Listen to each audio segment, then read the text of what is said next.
एक टाइम पे दुनिया का सबसे पॉपुलर आदमी चार्ली चैपलिन, जिसके दुनिया में सबसे ज्यादा फैन थे और कॉमेडी में उससे आगे कोई था ही नहीं। लेकिन 40 साल यूएसए में रहने के बाद भी क्यों चार्ली चैपलिन को यूएसए से निकाल दिया गया, और क्यों इतना नाम कमाने के बाद भी चार्ली चैपलिन को अमेरिका की नागरिकता नहीं मिली 40 साल तक, और पूरी जिंदगी वो ब्रिटिश सिटीजन ही रहे। इस वीडियो में हम लोग हर चीज के पीछे का रीजन जानेंगे। तो स्टार्टिंग से चालू करते हैं। 1940 से लेके 1950 तक रेड स्केयर नाम का पीरियड चल रहा था, जिस समय यूएसए में हर जगह पे एंटी कम्युनिस्ट सेंटीमेंट चल रहे थे, क्योंकि उस समय कोल्ड वॉर चल रहा था यूएसए और सोवियत यूनियन के बीच में, और पूरी दुनिया में ये लोग चाहते थे कि इनका राज हो। हालांकि कोल्ड वॉर खुद ही एक बहुत ही बड़ा टॉपिक है और इस पे इस वीडियो में बात नहीं कर सकते ज्यादा। यदि आपको और जानना हो इसके बारे में तो आप मेरा ये वीडियो देख सकते हैं, बाकी नहीं भी देखेंगे तो आपको ये वीडियो समझ आ जाएगी। जिस समय कोल्ड वॉर चल रहा था उस समय अमेरिका में बहुत ही बड़े बड़े गवर्नमेंट के ऑफिशियल्स, हॉलीवुड एक्टर्स, इन सबको टारगेट किया जा रहा था। जो कम्युनिस्ट आइडियोलॉजी या फिर कम्युनिस्ट आइडियोलॉजी को बढ़ावा देने वाले माने जाते थे, उन लोगों को ये लोग बहुत ज्यादा टारगेट करते थे। जोसेफ मैकार्थी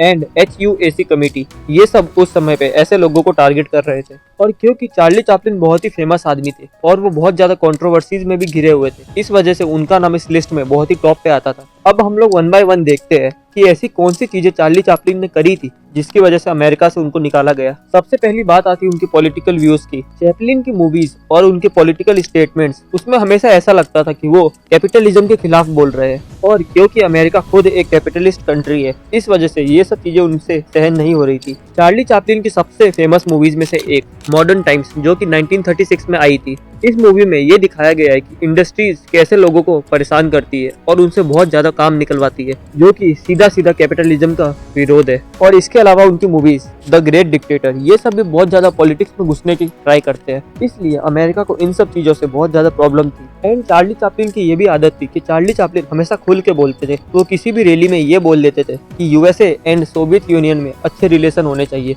जो कि उनका ख्वाब अच्छा ही था। लेकिन क्योंकि उस समय वर्ल्ड वॉर 2 खत्म हुआ था और अमेरिका के लोग ये चाहते थे कि उनका देश सोवियत यूनियन से आगे रहे, और वहीं पे चार्ली चैपलिन ये चाहते थे कि किसी भी प्रकार वॉर ना हो। इस वजह से उनकी और अमेरिकन के विचारों में बहुत ज्यादा मतभेद थे। दूसरी बात यह है कि चार्ली चैपलिन हमेशा ये कहते थे कि वो कम्युनिस्ट नहीं है, लेकिन चार्ली चैपलिन कम्युनिस्ट पार्टीज को फंड करते थे, ऐसा HUAC का कहना है, और उनके बहुत ही अच्छे रिलेशंस थे उन लोगों के साथ। इस वजह से HUAC की लिस्ट में वो बहुत ही ऊपर थे।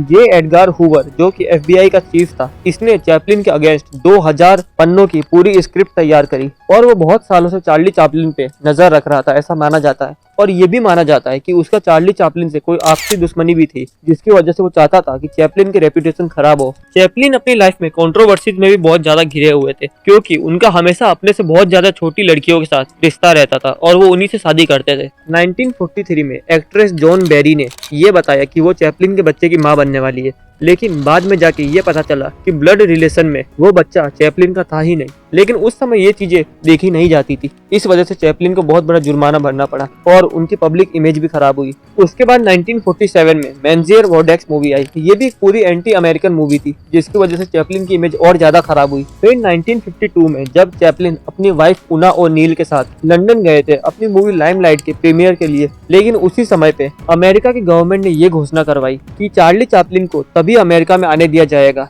जब उनकी पूरी छानबीन होगी और उनसे बहुत सारी पूछताछ करी जाएगी। पर चार्ली चैपलिन ने इन सब चीजों से मना कर दिया और चैपलिन अपनी पूरी संपत्ति के साथ स्विट्जरलैंड चले गए और अपनी बाकी जिंदगी उन्होंने वहीं पे गुजारी, और वहाँ पे भी उन्होंने मूवीज बनाना कंटिन्यू रखा और कभी भी अपनी फैन बेस नहीं खोई। एंड 1972 में उनको वापस यूएस बुलाया गया ऑनररी ऑस्कर देने के लिए, जिसके लिए वो 20 साल बाद यूएसए आए और वहाँ पे उन्होंने ऑस्कर अवार्ड लिया और 12 मिनट तक पूरी जनता उनके लिए तालियां बजाती रही। चैपलिन के अलावा ऑस्कर में किसी को भी इतना बड़ा सम्मान नहीं दिया गया आज तक। तो इस वीडियो में इतना ही, मिलते हैं आपसे नेक्स्ट वीडियो में। Thank you very much for watching.